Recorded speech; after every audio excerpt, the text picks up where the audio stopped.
soy Iván Carrillo, bienvenido a Los Observadores, el espacio para compartir lo sorprendente que hay en el mundo. Entendemos por crimen a los actos o fallos al actuar que la comunidad ha decidido castigar. De esta forma se prohíbe la conducta considerada opuesta a los intereses de los ciudadanos, sus propiedades y a la sociedad misma. Hoy vamos a platicar sobre cómo se debe resolver un crimen.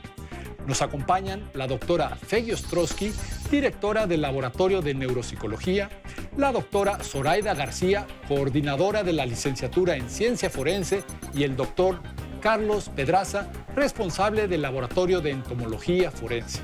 Todos ellos de la UNAM. Esto es Los Observadores. ¿Por qué un criminal hace lo que hace?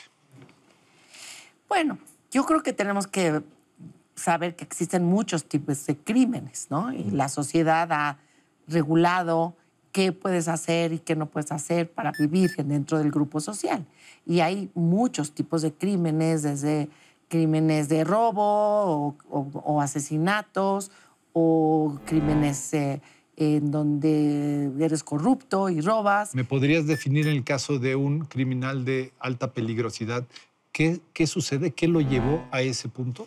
Bueno, mira, son muchas variables. Es una interacción de variables individuales que tienen que ver con genes y con variables familiares, variables sociales y variables de toda la organización social. Y esta interacción de estas variables es lo que muchas veces produce gente muy violenta.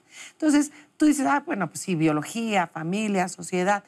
Lo que yo he hecho desde 1994, que empecé a estudiar una población de gente criminales pues, de alta peligrosidad, es tratar de entender cuáles son esas variables, ¿no? Entonces, sí te puedo decir que pues, me he dedicado a estudiar la psicopatía. Y la psicopatía es un trastorno de personalidad. Y hay casos de psicopatía, pero hay también sociopatía, ¿no? Que tiene un componente adquirido, que es el medio social te va orillando a que te conviertas en un criminal. ¿Dirías que en México hemos creado, por nuestro sistema de organización social, por nuestra realidad económica, por nuestras contradicciones económicas, sociales, políticas, un caldo de cultivo para... Sociópatas. Para generar sociópatas? Sí, eso es muy preocupante porque pues, cada vez vemos individuos que tienen con más sociopatía, gente que roba, gente que mata, gente que se integra al crimen organizado. Y eso es una realidad que está aumentando. La Organización Mundial de la Salud considera las conductas violentas como un problema de salud pública.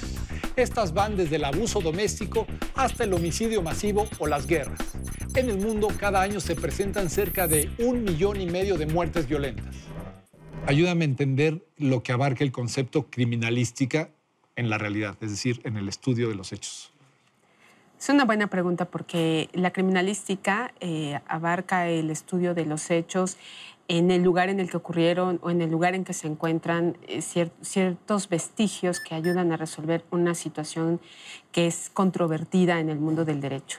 Puede ser para conocer si realmente se cometió ahí un delito o no, y después de las investigaciones poderlo llevar a un juicio y tener una solución. Feggy, tú eres autora y editora principal de este nuevo libro que acaba de ver la luz, ¿Cómo se debe resolver un crimen? Me gustaría saber qué está aportando. Aquí hay abogados, criminólogos, neuropsicólogos, etcétera. Me gustaría saber qué aporta a esta realidad violenta que estamos viviendo en nuestro país y qué esperaríamos como impacto de esta obra pues, en los ámbitos legales, forenses, etcétera. La verdad es que hay toda una serie de técnicas, está desde la definición de lo que es un delito y está la gente que hace criminalística, que es fascinante, ¿no? Con todas las técnicas antropomórficas y antropométricas y detectan el estudio de larvas y de gusanos en los cadáveres. Aquí para vamos saber, a hablar hoy con un claro, que es coautor también aquí. Y hay, bueno, los DNAs, hay todas estos. Todo el mundo piensa que mi laboratorio en la UNAM es CSI, México. Sí. Pero bueno. ¿Dónde inicia este proceso? Tiene que haber una convergencia de conocimientos técnicos y científicos.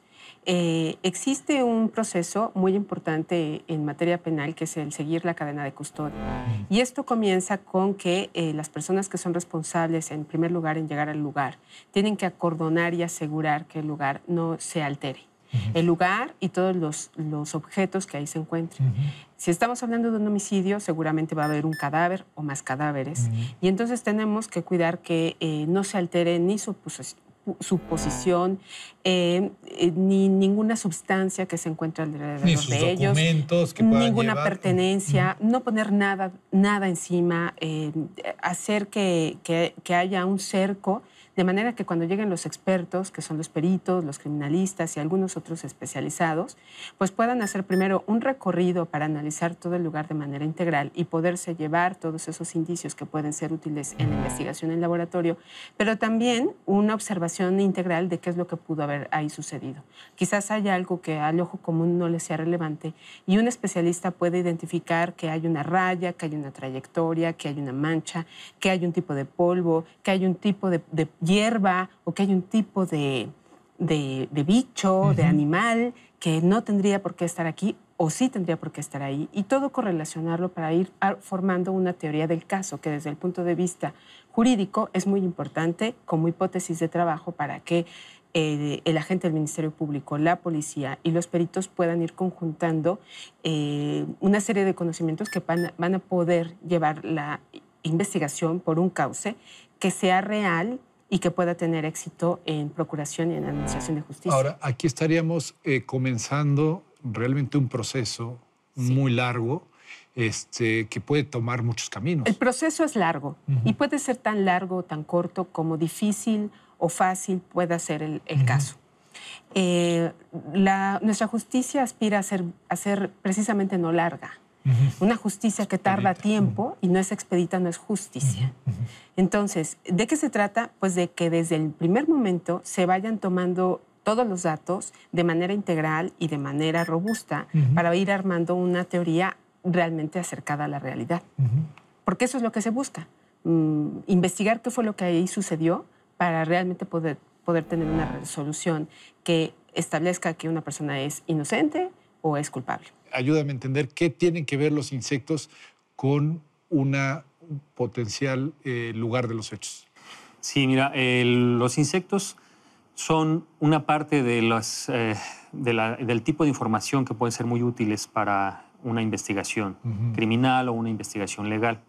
De hecho, son la parte, el motivo principal de la rama de la biología que se llama entomología forense, que es precisamente en lo que me especializo, y que consiste en utilizar a estos insectos y a toda la información que nos pueden dar, que es muy variada. Una de esas informaciones o uno de estos elementos es, por ejemplo, nos pueden hablar del tiempo que lleva un cadáver en esa circunstancia, una persona que ha muerto, y para estimar un intervalo post-mortem mínimo, que le llamamos, los insectos pueden ser muy útiles. Mira, en nuestro país la entomología forense está en pleno desarrollo. Recientemente ha iniciado en términos de insertarse en la labor de procuración de justicia, en los servicios periciales de diferentes fiscalías y ¿Está comenzando, dices que está? Está comenzando, okay. Exacto. Está empezando el tema de la entomología a incorporarse como parte pericial, digamos, como de los servicios.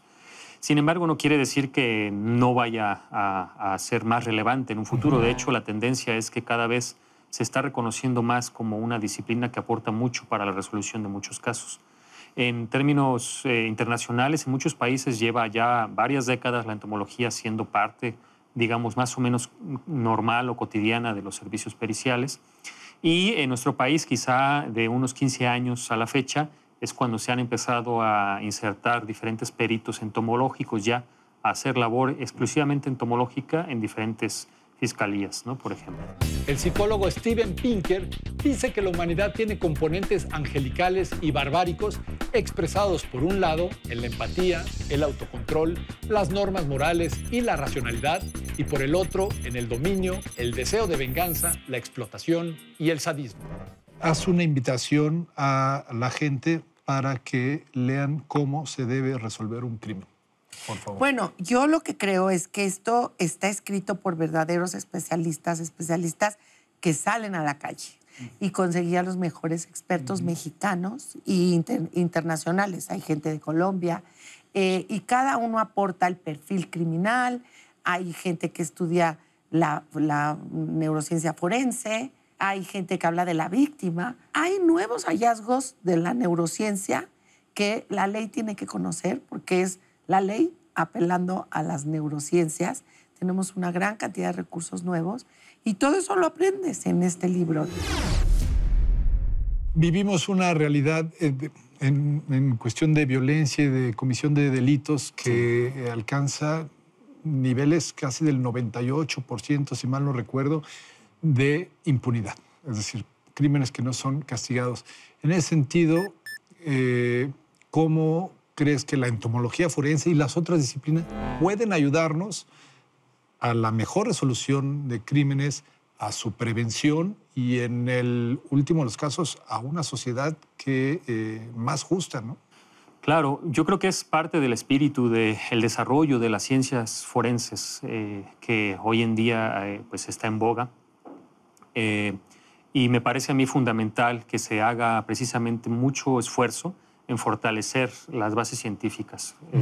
Es decir, estar seguros de hasta dónde cierto tipo de información nos puede resolver ciertos tipos de preguntas. En el caso, por ejemplo, de los insectos, yo te puedo decir que su desarrollo ha ayudado mucho precisamente a disminuir los niveles de impunidad, a permitir que casos que pues, pueden estar empantanados o que no se sabe por dónde pueden seguir una pista útil, puedan tener resolución.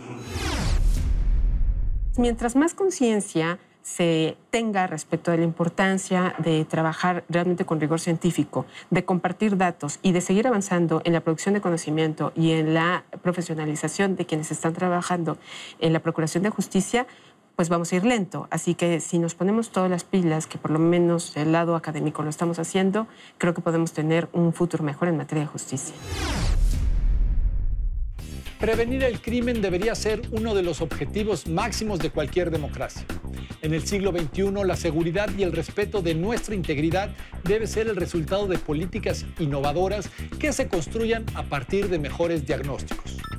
La ciencia arroja luz sobre estos fenómenos y podría ser el punto de partida para renovar un contrato social orientado a la paz y al bien común.